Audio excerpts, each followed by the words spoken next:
Alright, guys, we're going to talk about The Acolyte, Star Wars Episode 8. It's the finale. Now, it currently does not have a title. It's still on Disney Plus. It's Episode 8 because I just watched it. It's only been the first hour. They'll probably release it later tonight or tomorrow.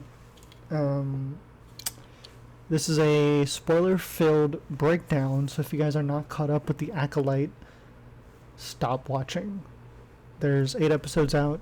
This is season 1. This is the finale. So we're going to break it down. We're going to talk about what happened and my overall thoughts about the show. Okay. So the last episode I was kind of disappointed because it was a flashback episode. It kind of felt like it was just an extended version of an episode we saw before, just showing different angles, and sure, we got to see a darker side of Soul, but I think at the same time we all kind of suspected that the Jedi or Soul had something to do with the death of Osha and May's mother, or their cult, or whatever, the witches. There was definitely some predictable moments in this episode. I think this whole time we kind of had a feeling that this Jedi here, I forget her name, is the original mentor of this Jedi, she, with the scars on his back and her whip like lightsaber. So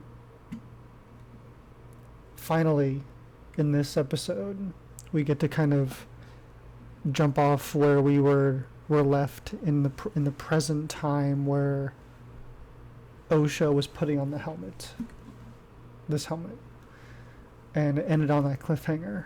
And then the next episode was that goddamn flashback episode, which I was kind of annoyed by. So I was very thankful it picked up right where we left off.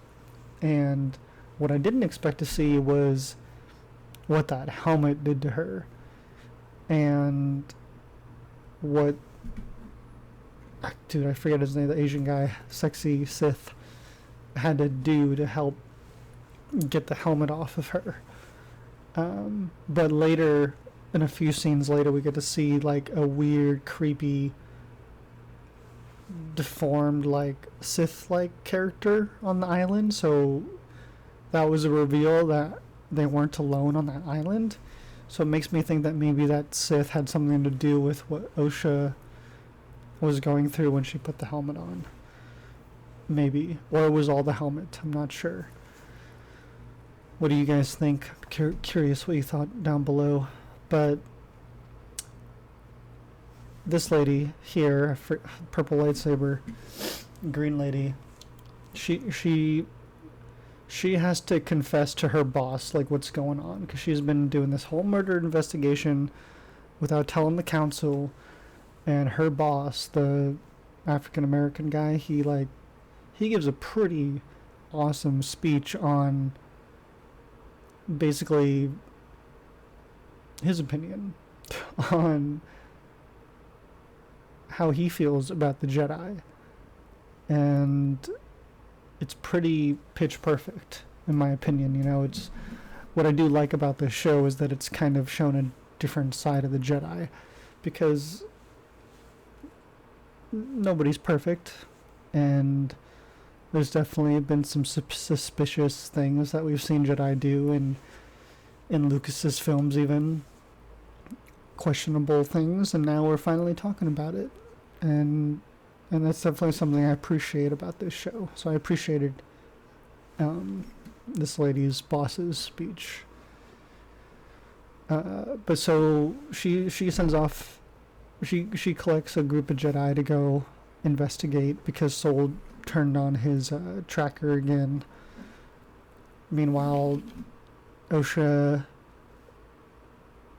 and the Jedi, or the Sith, are going back to the home planet.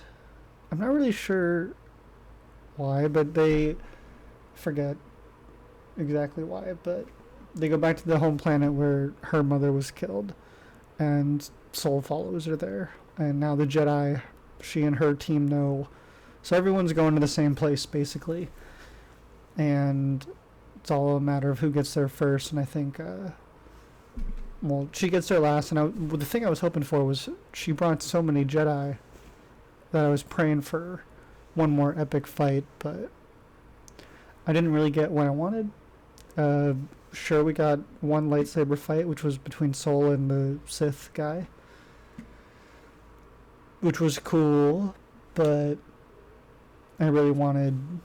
I mean, I kept thinking about how the director said that episode 5 was her favorite episode, and I was like, okay, yeah, how can you top that episode? And I don't think they tried to, which is understandable, but I'm like, maybe you should have. That definitely got people excited about the show and talking about it. And I do think what happens at the very end of this episode will get people talking about it again, but in terms of epic fight scenes, it definitely didn't live up to episode 5 Night. And it just hasn't been the same since we've lost so many of these characters. But I was disappointed we didn't get to see her whole Jedi team in action. But they were able to eventually, after Osha does reveal that she has more powers after May gets Sol to confess about killing their mom, chokes out Sol and turns the lightsaber, the Kyber crystal, from blue to red, which I actually thought was pretty cool. Okay, so they're like the original Sith, and just her powers are interesting to me. And yes, it was sad to see Sol go, but at the same time, we weren't happy with what he did. So I get it. I'm definitely rooting for the Sith in this show. Once this lady finds Sol's body, she calls it in, and she eventually says, like, he killed himself. She's kind of like hiding the fact that her apprentice was out there doing all of this with Osha and May, and kind of lies. It's kind of fucked up, but I kind of hated that they kept just missing each other. You know, just by like a thin hair, they kept missing each other. And clearly are saving that for another season, which personally I would love. Later we get to see that May and Osha and the Sith, they realize they need to leave one of them behind, May, and they wipe her memory after one very sweet goodbye. But at the same time, the whole time I'm just like, just can you guys have one more fight? But I guess that's me being greedy.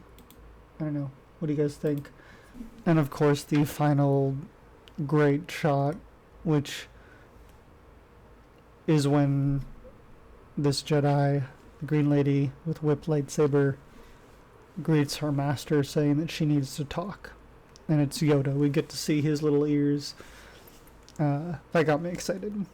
Now, months before this show, I had actually heard that Yoda was going to be in this show, but I thought it was going to be like a main character.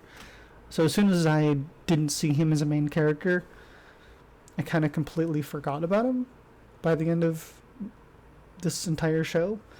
So in a way, I knew about it, but I also was surprised. So it was kind of satisfying, but it also bittersweet, because I know I'm not actually going to get to see him until season 2, if it even happens. So I would like that. I dug this show. It wasn't perfect. It definitely missed a lot of great opportunities, but it surprised me in a lot of ways and did some things that I really liked, especially showing a different side of the Jedi and having one of the greatest action sequences I've seen in a Star Wars universe film or show. That's just me personally. I know this show's getting a lot of hate, but this is how I just feel, and I'm trying to treat it like any other show. any other Star Wars show, any other TV show, any other film. But let me know what you guys thought down below. I would love to hear what you guys think. Thank you guys for watching. And yeah, that was the Acolyte Season 1. That's it. We will try to watch some. Hopefully this makes some room for some other shows for me to review. But thank you guys. I appreciate it. And we'll stay tuned for new videos. Thank you so much. Have a great day.